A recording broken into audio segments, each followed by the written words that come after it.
Hello everyone, welcome to my YouTube channel. Anyone who is interested to learn ETAPS from basic to advanced level with company live projects, you can contact me, you can message me, you can DM me here. I will try to respond. Okay. आज मैं जो आपसे topic discuss करने वाला हूँ वो thin shell element, thick shell element और membrane element में क्या डिफरेंस है, किस जगह पर कौन सी एलिमेंट को चूज़ करनी जब आप ETAP में एनालिसिस करते हो और डिज़ाइन करोगे तो उसमें आपको कौन सी एलिमेंट को चूज़ करनी वो सबसे बड़ा ऑप्शंस होता है। ठीक है, उसमें अगर थोड़ा सा भी आपको कन्फ्यूज़न हुआ तो उसमें क्या होती है कि बहुत सारी चीज़ें जो एनालिसिस हो जाती है वो परफेक्ट नहीं होगी, तो उसमें आपको चूज़ करके देखना है। तो आज हम लोग डिस्कस करेंगे thin shell element, thick shell element और मेम्ब्रेन के बारे में। तो सबसे पहले जो हम लोग को डिस्कस करते हैं वो थिन शेल एलिमेंट क्या चीज़ होती है। देखिए, जनरली आपने नाम भी सुना होगा, आपने अगर एनालिसिस की होगी ETAPS में तो आप चूज़ करते हो जब आप बीम में जाते हो। आपने सपोज दैट आपको बीम क्रिएट करनी है। यहाँ पे मैं पेन ले लेता हूँ पहले। तो आपको सपोज दैट बीम क्रिएट करनी है, तो बीम जब आप क्रिएट करोगे कोई भी, तो बीम क्रिएट करने के बाद ऑप्शंस वहाँ पर आता है कि कौन सी आपको चूज़ करनी है, thin shell element, thick shell element या मेम्ब्रेन एलिमेंट। तो वो आज हम लोग डिस्कस करेंगे। तो सबसे पहले हम लोग जो पहला टॉपिक डिस्कस करते हैं कि थिन शेल एलिमेंट क्या चीज़ होती है। Thin shell element, okay, thin shell element. तो देखिए, जनरली जो आपकी थिन शेल एलिमेंट होती है वो क्या है, ये generally in plane and out of plane stiffness shall be calculated. इसमें ठीक है ना, in plane and out of plane stiffness, in plane and out of plane stiffness shall be calculated by the program, okay, by the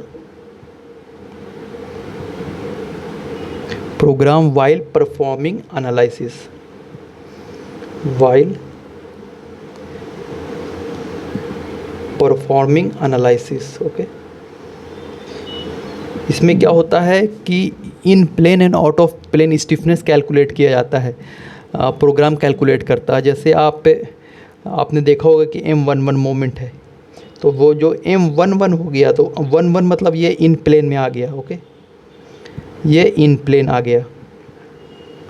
उसी तरह से अगर M13 हो गया तो that is called out of plane, मतलब थ्री अगर आएगा that is called out of plane में। तो इसमें वही चीज़ होता है कि in plane and out of plane stiffness calculate किया जाता है थिन शेल एलिमेंट में। अब ये चीज़ कहाँ पे यूज़ की जाती है, तो जनरली जब आप एक तरह समझ लो, जो जब आप RCC बीम क्रिएट करते हो, RCC बीम, ठीक है ना, यहाँ पे हम लोग ले सकते हैं RCC बीम। तो RCC बीम में थिन शेल एलिमेंट कैलकुलेट किया जाता है। उसके साथ साथ फिर आप एक नॉर्मल समझ लो, तो PT स्लैब अगर है तो PT स्लैब में भी आपको थिन शेल एलिमेंट लेकर चलनी है, और कोई फ्लैट स्लैब अगर आपने लिया तो फ्लैट स्लैब में भी आपको थिन शेल एलिमेंट लेकर चलनी है, ओके। उसके साथ साथ अगर शेयर वाल आपके पास है तो शेयर वाल में भी आपको क्या लेकर चलना है, तो वो थिन शेल एलिमेंट लेकर चलना है। क्लियर? तो इस तरह से आपको ये थिन शेल एलिमेंट होती है। इसमें in plane and out of plane stiffness calculate की जाती है। एक चीज़ याद रखना, जब भी आप थिन शेल एलिमेंट ले रहे हो तो उसमें आपको finite element meshing is compulsory for such modelling type of element. इस टाइप अगर आप थिन शेल एलिमेंट ले रहे हो तो उसमें आपको मेशिंग करनी ज़रूरी होती है, ठीक है ना। आई होप आपको समझ में आ गया होगा कि थिन शेल एलिमेंट क्या चीज़ होती है। अब नेक्स्ट हम लोग देखते हैं तो thick shell element. Thick shell element,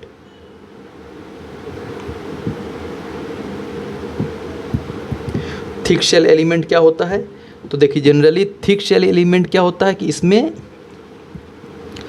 thick shell element में in plane and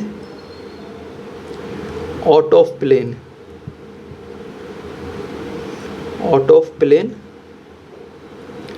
stiffness along with shear deformations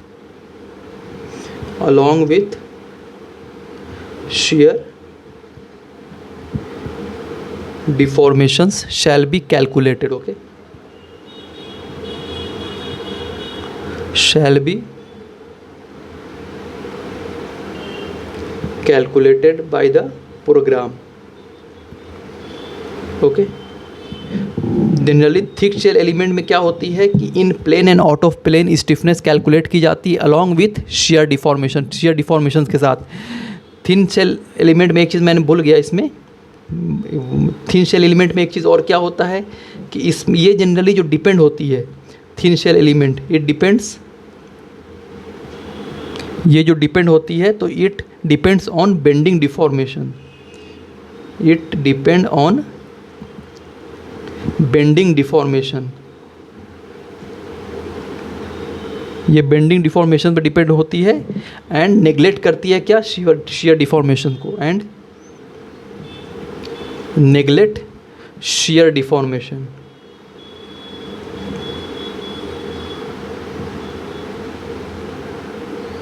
okay, ये चीज़ इसमें होता है थिन शेल एलिमेंट में. लेकिन थिक शेल एलिमेंट में क्या होती है कि in plane and out of plane stiffness calculate की जाती है along with the shear deformations. मतलब इसका मतलब है कि थिक शेल एलिमेंट में जब शेयर जो होती है, एक तरह समझ लिए तो जब share deformations become significant, when, इस तरह से आप इसको मैं लिख भी दे रहा हूँ कि when shear deformation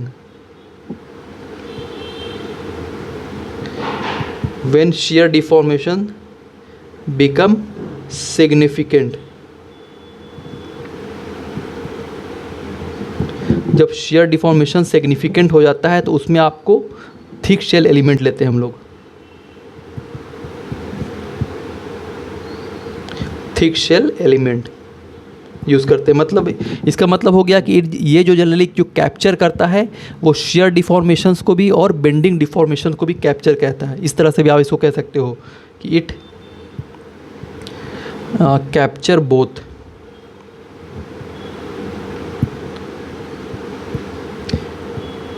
captures both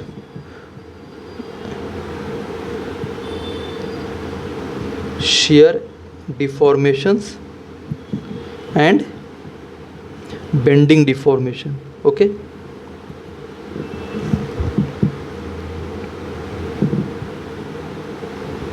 and bending deformation. तो ये जनरली थिक शेल एलिमेंट की हो गई. अब थिक शेल एलिमेंट कहाँ पे यूज़ की जाती है, तो नॉर्मल अगर आप कोई फाउंडेशन पैड को डिज़ाइन कर रहे हो तो in the case of foundation pad में आपको क्या लेके चलनी है, तो थिक शेल एलिमेंट लेनी है. उसके साथ साथ आप कह सकते हो कि कोई रैफ्ट स्लैब है, ठीक है, कोई रैफ्ट स्लैब है तो रैफ्ट स्लैब में भी आपको क्या लेके चलनी है, तो फाउंडेशन ये थिक शेल एलिमेंट लेके चलनी है. उसके साथ साथ कोई कॉलम होता है capital in case of flat slab, कोई कॉलम कैपिटल होता है ना, तो column capital in case of flat slab. मतलब उसमें भी आप क्या ले सकते हो, तो उसमें भी आप जनरली थिक शेल एलिमेंट लेना है. उसके साथ साथ अगर कोई ट्रांसफ़र स्लैब है तो ट्रांसफ़र स्लैब में भी आपको क्या लेके चलना है, तो ट्रांसफ़र स्लैब में भी आपको थिक शेल एलिमेंट लेके चलना. तो ये याद रखना, इंटरव्यू में मोस्टली पूछता है कि थिन शेल एलिमेंट क्या होती है और थिक शेल एलिमेंट क्या होता है, दोनों में डिफरेंस क्या होता है, और कहाँ कौन से एलिमेंट में स्ट्रक्चर के कौन से एलिमेंट में क्या चूज़ करनी है. तो आपको याद रखना है कि थिन शेल एलिमेंट में आपको नॉर्मल स्लैब हो गया, कोई इरेगुलर स्लैब हो गया, उसके साथ साथ कोई फ्लैट स्लैब हो गया, तो आप यूज़ कर सकते हो. नॉर्मल कोई आरसी बीम हो गई, कोई शेयर वाल हो गया, तो आप थिन शेल एलिमेंट को चूज़ करोगे ई टैब में.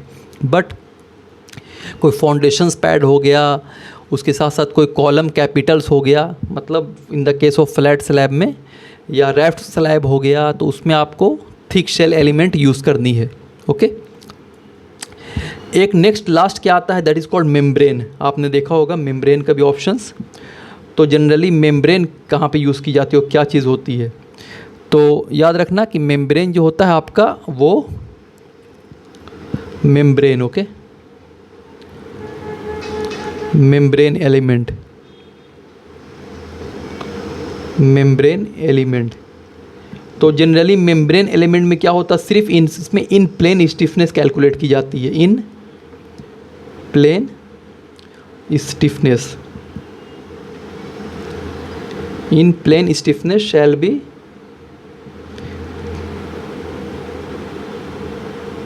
in plane stiffness shall be calculated by the program,